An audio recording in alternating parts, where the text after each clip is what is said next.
We're here with John Chambers, the legendary CEO of Cisco. We're very fortunate to have you here today. Thank you so much for joining us. It's a pleasure to be with you, and this is quite a product. I love your Touchcast. Thank you so much. We're here at Edison's lab through the magic of Touchcast. We've been transported, and wanted to ask you what you felt was the impact that Edison had on innovation in general and on the tech field specifically. I think Edison laid a foundation on many areas in terms of what's possible with innovation. It wasn't just the 1,093 patents, U.S. patents he got. It was the process that he used, the creativeness of taking an idea and bringing it through to commercialization. And that, Kaylee, is exactly what I modeled after. We come up with ideas at Cisco. We try to get market transitions right. Don't focus on the competitors. Focus on what is the end outcome that you want, commercialization, and building a replicatable process. So I think he taught many of us. Here we are a century later. You think he kind of taught us how to do R&D in the context of a company in some way? I would say absolutely, but more important than R&D, he taught us to come up with a creative idea that could really dramatically change things, to have the courage to reach out and take risk, and to do almost the impossible. He also taught us, as you do this, you've got to say what is the commercialization of it. And then whether he wrote about it or not, he was really good at a replicatable process, all of which, Kaylee, is exactly what we do at Cisco for our innovation. And it's what allowed us to acquire 180 companies. It's what's allowed us to have 18 product categories that have 40% plus market share in each category. It's how we are known for digitizing countries and cities and companies. It's taking that R&D, if you will, the idea, to its real practical implications. And the ability to fail, is that something that you see in your culture as well? It's huge because everybody writes about your successes and they get really excited about it. I would argue people who have been fortunate enough really to be creative in life and to really change dramatically their businesses or inventions, etc., also had a number of setbacks. And I think you're more a product of your setbacks than you are even of your successes, even though nobody writes about it. So you have to be willing to fail, to have missteps. That makes you stronger later. Learn from them, but don't spend a lot of time looking back. Right, so when you look at those 170 acquisitions, do you think you have a good bad record of success and a good healthy bad record of failure? Is that part of the course? Well, we went in knowing that 90% of acquisitions would fail in high tech, and they do. Right. And what we do is we hit about 2/3 of ours have been successful.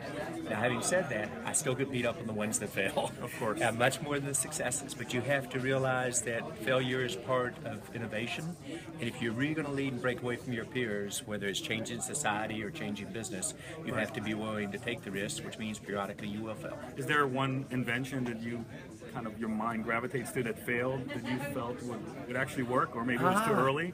Well, there are two, if I can. The first one taught me the second. Yep. We went to a leadership concept, invented councils and boards, and really empowering, much like some of the concepts Google is using today, but we did this over a decade and a half ago.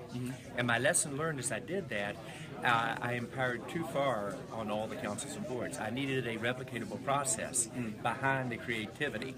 So now if you watch when we digitize You still need the country, a steering hand? no, you need a set of replicatable principles. That is how you do innovation, that how you take the idea, match it to the customer requirements to get the results that you want. And we're doing almost all the smart cities in the world with IoT. We've been focused on it for 8 years. Digitization of countries, if you would ask President Hollande in France, who's his strategic partner for this, he would say Cisco. You ask Prime Minister Modi in India, who's his strategic partner, he'd say Cisco. Yeah. You ask Cameron in the UK, who's your strategic partner, they'd say Cisco. So it's taking this replicatable process, and speed of innovation isn't just about the idea. It's having the process behind it that allows you to scale. At a global scale across all Global these different scale, cultures. tremendously fast. We do it faster than anyone else, and it's what allows us to break away and get the results. This is a famous quote of yours, there are two equalizers in life, the internet and education. I think recently you added a third. Yes, digitization. The internet was really a concept that affected about a third of the world. As you connect what was 1,000 devices when Cisco got started, 14 billion today, 500 billion in 15 years, it isn't connecting to devices. It's going to change healthcare, education, supply chain, entertainment, everything imaginable. So digitization might, for the first time, bring the effects of technology and education to life for all 7 billion plus people on our planet. So we say digitization, you mean like everything's connected, basically? Everything's connected, but the real concept behind it is getting the right information at the right time to the right machine or the right person to make the decision, whether that's an education decision, a supply chain decision, selling a product to a customer, a healthcare decision. And it is going to fundamentally change every industry, and it's going to create a lot of jobs. It's also going to destroy a lot of companies. So it's going to be like the first internet revolution, probably 5 times the impact, 1 to 3% growth in GDP for every country per year capable, inclusive job creation, but you'll have to reskill your workforce around the world when you do it. So when you think about Intel and Cisco and Microsoft, the titans that kind of brought the internet revolution originally into place, then Google and others come in, people think of Cisco more as kind of always as just the router company, the company that moves the bits around. So when you think about these really little components, what role does Cisco play at the edge in this little component as opposed to the back-end data center? So when you think about it, what Cisco's done, we're known for our routers, and part of what we have to do is be known for our business outcomes. Yeah. And when you talk to government leaders around the world or CEOs around the world, they know us for our business outcomes. You know, when the state of France partners with Cisco, and it's signed by the president and the prime minister, they've never done that with any company ever. And they clearly weren't buying routers. Right. They were buying the ability to transform their society, to create 1 million jobs in 5 years, to grow GDP by 1 to 3%, to have the smart cities in Paris and Nice and EC, to really reskill their workforce and think about a generation of startups where France was known before as not being a good place to go do business. A great place for you and I to visit, tourists, food, etc. It was the #1 startup location in Europe in January and February. We called that 18 months ago. People thought we were crazy, but we saw a market transition occurring. We saw the innovation occur differently, and we played a small role in helping to make it happen. Right. In terms of technologies, I think Cisco has been a leader in video as well in the web as a mode of collaboration. Can you talk a bit about your passion for the importance of collaboration technologies? Sure. That extends from routers, right? That's already really meeting the customer as a... Well, what it does is almost every major invention that's going on now in high tech is about connectivity to networks. And not dumb pipes, but intelligence throughout the network. Whether it's how you do security, whether it's how you do video, whether it's how you do voice, etc.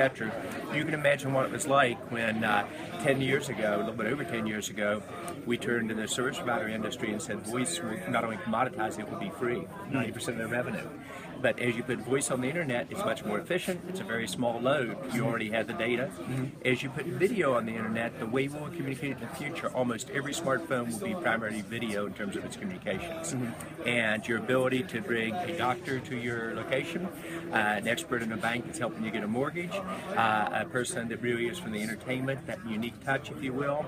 And these meetings will be either 1-to-1 or 1 to millions, the ability to scale. So video is a huge part of the future of networks. But it'll be about intelligence throughout the networks that bring that to life with security.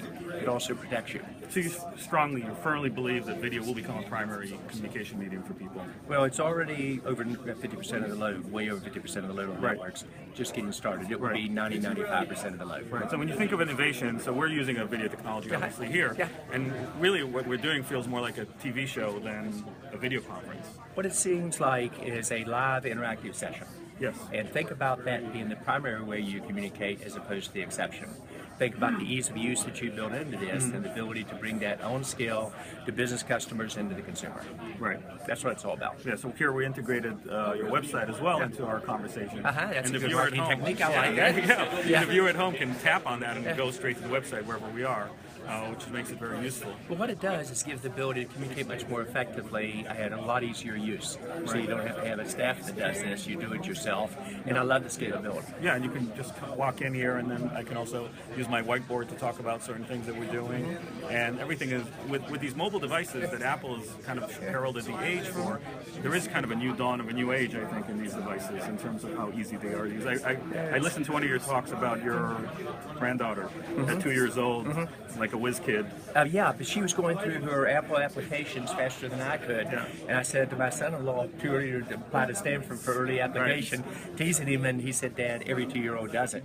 But if you go to our boardroom as an example, we have huge telepresence screens, about 6 feet across by 4 feet. We have prison screens in the front that literally is 26 feet high and 11 feet across. It really feels like the people are there. Yeah, and we basically put it down to every iPad and every iPhone, and the ability for video to go in scale scale anywhere in the world. You grasp it when you see that. So we're just getting started. Well, it's such an honor to meet you. You've been an inspiration to me my entire career, and please keep doing what you're doing. Trying hard. Thank you so It's much. been a pleasure today. Thank you so much.